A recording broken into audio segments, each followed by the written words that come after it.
UPA ప్రభుత్వం సోనియా గాంధీ గారి నాయకత్వంలో Mahatma Gandhi employment guarantee scheme అని అంటే 100 రోజుల పని అనేటువంటి పిలుచుకునేటువంటి కార్యక్రమాన్ని ఆనాడు ప్రారంభోత్సవం చేసి నిధులు ఇస్తా ఉంటే ప్రతి సంవత్సరం వచ్చేటువంటి ఆ నిధులకి మాత్రమే గ్రామాల్లో పోయి ఆ ఈజీఎస్ డబ్బుల ద్వారా వచ్చే పనులకు ముందు నిలబడి ఒక కొబ్బరికాయ కొట్టి ఇదే అభివృద్ధి అని చెప్పి ఫోటోలు దిగిపోయారు తప్ప 10 ఏళ్లు మీరు ఏం చేయరు. ఆనాటి ఉమ్మడి ప్రభుత్వంలో కానీ ఇప్పుడు కానీ ఆ ఈజీఎస్ పనులన్నీ అక్కడ ఉన్నటువంటి ఫీల్డ్ అసిస్టెంట్ లేకపోతే మేట్లో చేస్తూ ఉంటారు.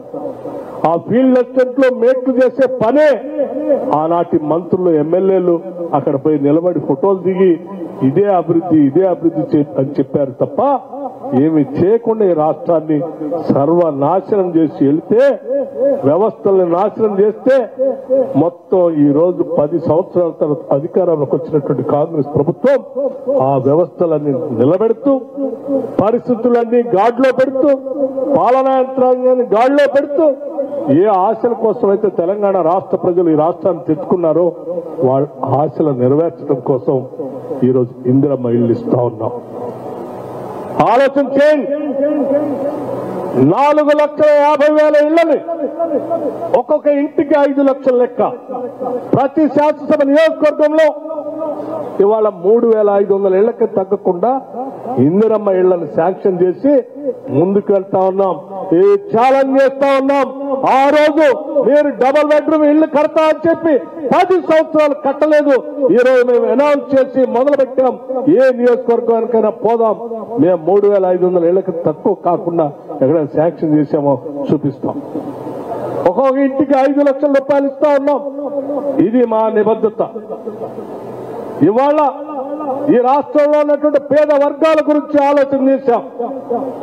ఆ ఆలోచన ఏ స్థాయికి వరకు మేము తీసుకెళ్లామంటే ఈ రాష్ట్రంలో ఉన్నటువంటి 93 లక్షల కుటుంబాలకు 1,15,00,000 కుటుంబాలుంటే 93 లక్షల కుటుంబాలకి ఇవాళ సన్న బియ్యం ఇస్తా ఉన్నాం. ఈ దేశ చరిత్రలో ఎక్కడా లేదు ఈ సన్న బియ్యం ఇచ్చే కార్యక్రమం. రమ్మని వచ్చి చూడండి. రేషన్ కార్డు ఉన్న ప్రతి కుటుంబానికి ఇవాళ సన్న బియ్యం ఉచితంగా ఇస్తున్నాం. మీకు చేతనైతే ఆ ఇంటికి వెళ్లి చూసి వాళ్ళతో కూర్చొని భోజనం చేసి చూడండి. అంతేకాదు ఇవాళ రాజీవ్ ఆరోగ్యశ్రీకి సంబంధించి మీరు 10 ఏళ్ళు గాలికి వదిలేస్తే ఇవాళ మేము 10 లక్షల రూపాయలు పెంచి 93 లక్షల కుటుంబాలకి వాళ్ళ రాజీవ్ ఆరోగ్యశ్రీ కింద సంవత్సరానికి 10 లక్షల రూపాయలు వాళ్ళు ఏ ఆసుపత్రికైనా పోయి వైద్యం చేసుకునేటువంటి పరిస్థితి తీసుకొచ్చాం. ఈరోజు మీరు రాష్ట్ర వ్యాప్తంగా ఆనాడు ఉద్యోగాలు వదిలేస్తే మేము రాగానే 60,000 ఉద్యోగాలు ఇవాళ ప్రభుత్వ పరంగా వాళ్ళకి నియామక పత్రాలు ఇవ్వటమే కాకుండా 10 సంవత్సరాలు మీరు అధికారంలో ఉండి గ్రూప్ 1 పరీక్షలు కూడా నిర్వహించలేక పాపం తెలంగాణ రాష్ట్రం కోసం ఉద్యమించినటువంటి అనేక మంది వేలాది మంది నిరుద్యోగ యువకులు వాయిస్ అయిపోయి అల్లా లక్షణాన్ని ఏడుస్తా ఉంటే కూడా మీరు పట్టించుకోండి. మేము రాగానే పబ్లిక్ సర్వీస్ ప్రక్షాళన చేశాం. దానికి ఉన్నతాధికారులుగా ఉన్నటువంటి వాళ్ళని రిటైర్ అయినటువంటి వాళ్ళు పెట్టాం.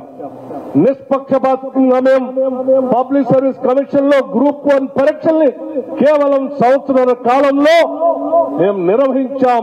నియామక పత్రాలు కూడా అందించాం. గ్రూప్ 2కు సంబంధించినటువంటి పరీక్షలను నిర్వహించాం. నియామక పత్రాలు ఇచ్చాం. గ్రూప్ 1 అప్పుడు కానీ గ్రూప్ 2 అప్పుడు కానీ నిరుద్యోగ యువకులకి ఆనాడు ఉద్యోగాలు 10 ఏళ్లు మేము చేయలేకపోయాం. వీళ్ళు కేవలం 2 సంవత్సరాల లోపలనే ఇవన్నీ చేస్తే ఎక్కడ విద్యార్థి లోకంలో నిరుద్యోగ యువకుల మనసుల్లో కాంగ్రెస్ ప్రభుత్వం పైన ప్రేమ పెరుగుతుందేమో.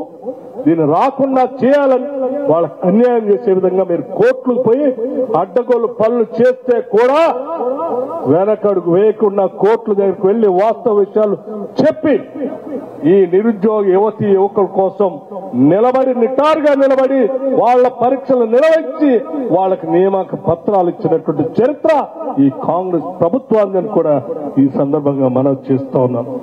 మిత్రులను ఒక్కసారి ఆలోచించే ఈరోజు కేవలం సంక్షేమ కార్యక్రమాల కోసమే కేవలం సంక్షేమ కార్యక్రమాల కోసం ఈ రాష్ట్ర ప్రభుత్వం అధికారంలోకి వచ్చిన నేటి వరకు నేను చాలా స్పష్టంగా లెక్కలతో సహా చెప్తా ఉన్నాను.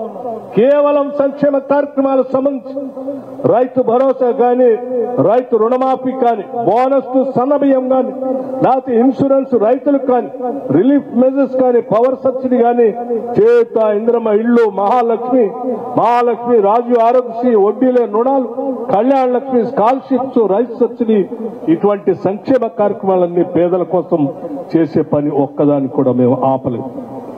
ఆపకపోగా ప్రతి నెల క్లియర్ చేస్తూ మీరు 10 సంవత్సరాలు పెండింగ్ పెట్టిన బిల్లులు కూడా క్లియర్ చేస్తూ ఈరోజు